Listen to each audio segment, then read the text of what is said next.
আজকেও নিয়ে চলে এসেছি নতুন একটা রেসিপি। তো আজকে আপনাদেরকে বানিয়ে দেখাবো পেঁপের ফুরুলি। দেখুন বন্ধুরা, ফুরুলিগুলো কত সুন্দর দেখতে হয়েছে। এবার দেখুন বন্ধুরা, এই যে গরম গরম ফুরুলি হয়ে গেছে। আর দেখুন ফুরুলিটা কত সুন্দর। বন্ধুরা, সুমনা অঞ্জলি রান্নাবান্নাতে আপনাদের সকলকে স্বাগত জানাই। আশা করছি আপনারা সকলেই ভালো আছেন। আমি অঞ্জলি। আমি সুমনা। তো আজকেও নিয়ে চলে এসেছি নতুন একটা রেসিপি। তো আজকে আপনাদেরকে বানিয়ে দেখাবো পেঁপের ফুরুলি। তো আশা করছি পুরো ভিডিওটা ভালো লাগবে। তো পুরো ভিডিওটা স্কিপ না করে দেখতে থাকুন বন্ধুরা। আর আমাদের চ্যানেলটিকে এখনও যদি সাবস্ক্রাইব না করে থাকেন তো আমাদের চ্যানেলটিকে সাবস্ক্রাইব করে আমাদের সাথে থাকুন। এই পেঁপের ফুরুলিটা কিন্তু একদম অন্যরকমভাবে করব।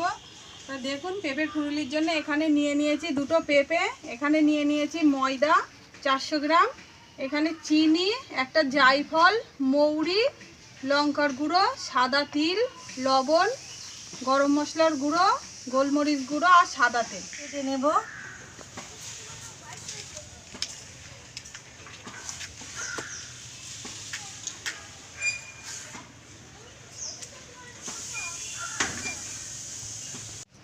উনুনটা ধরে গেছে, কড়াটা বসিয়ে দেব। তো এখানে কড়াটা গরম করে নিয়েছি আর জায়ফলটা আমি ভেঙে নিয়েছি। এবারে কড়ার মধ্যে দিয়ে দেব, দিয়ে একটু ভেজে নেব শুকনো খোলায়। পেঁপেটা আমি এরকম পাতলা পাতলা করে কেটে নিয়েছি। এবার পেঁপেটা পরিষ্কার করে ধুয়ে নেব। জায়ফলটা একটু ভাজা করে নিয়েছি শুকনো খোলায়। এবারে মৌরিটা দিয়ে দেব, মৌরিটাও একটু শুকনো খোলায় নাড়াচাড়া করে নেব। হয়ে গেছে, নামিয়ে নেব।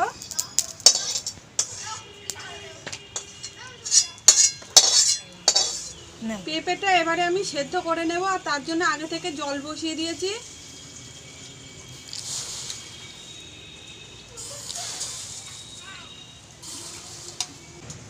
ঢাকা দিয়ে দেব। এই জায়ফল আর মৌরিটা আমি বেটে নেব।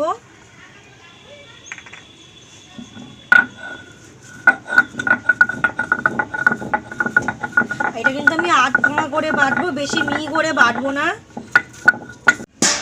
পেঁপেটা এবার দেখে নেব।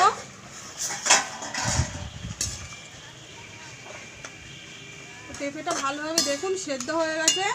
এবারে পেঁপেটা জল ঝরিয়ে নেব ভালো করে।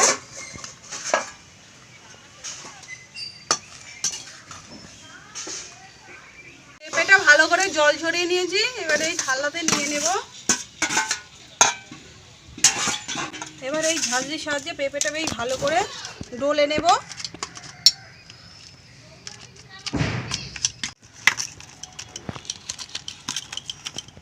তো পেঁপেটা দেখুন একদম মিহি করে চটকে দিয়েছি। এবার এই গামলার মধ্যে দিয়ে দেব। আর এই পেঁপের মধ্যে পরিমাণ মতন ময়দা দেব,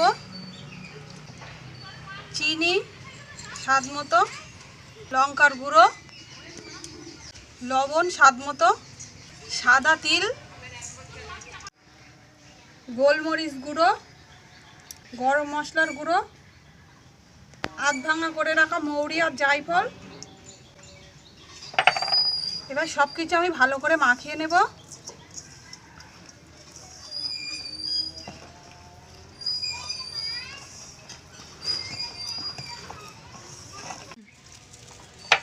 এবারে আমি সব কিছু ভালো করে মাখিয়ে নিয়েছি। এবারে হাফ চামচ মতন খাবার সোডা দিয়ে দেব।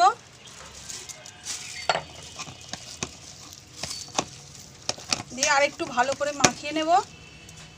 গরম করে নিয়েছি, এবারে তেল দিয়ে দেব, সাদা তেল। তো তেলটা আমি ভালো করে গরম করে নিয়েছি। আর এইগুলো সব ভালো করে মাখিয়ে নিয়েছি। এতে কিন্তু আমি কোনো রকম জল ব্যবহার করিনি। তো এবারে তেলের মধ্যে এক এক করে ছাড়বো ফুরুলির আকারে।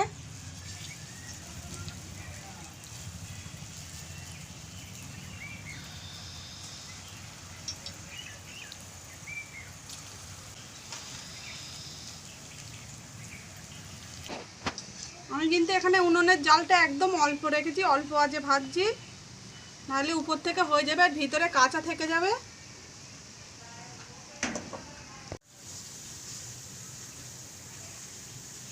এই ফুরুলিগুলো এক পিঠ উল্টে দেব।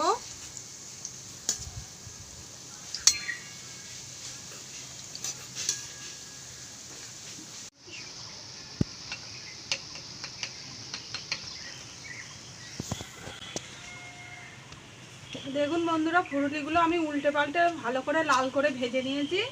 এবারে তুলে নেব। দেখুন বন্ধুরা, ফুরুলিগুলো কত সুন্দর দেখতে হয়েছে। এবারে আমি তুলে নেব।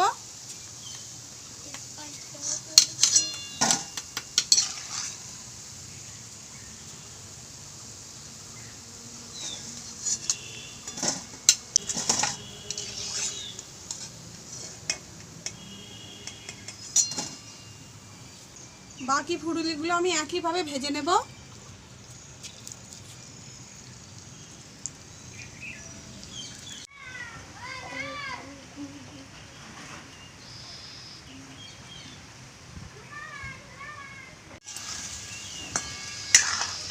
এই ফুরুলিগুলো আমি উল্টে পাল্টে লাল করে ভেজে নিয়েছি। এবারে তুলে নেব, হয়ে গেছে।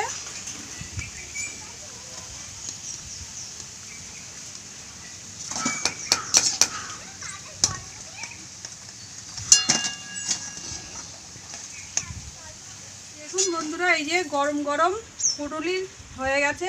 আর দেখুন ফুরুলিটা কত সুন্দর দেখতে হয়েছে।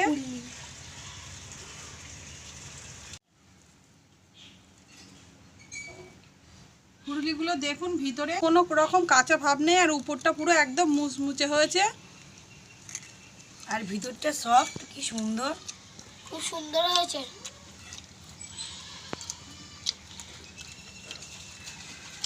আর এতে যে মৌরি আর জায়ফল গুঁড়ো করে দেয়, এর কিন্তু একটা আলাদা রকম গন্ধ বের হচ্ছে। এতে কিন্তু দারুণ লাগছে। আপনারা না বানিয়ে খেলে বুঝতে পারবেন না যে এই পেঁপের ফুরুলিটা কতটা সুন্দর হয়েছে।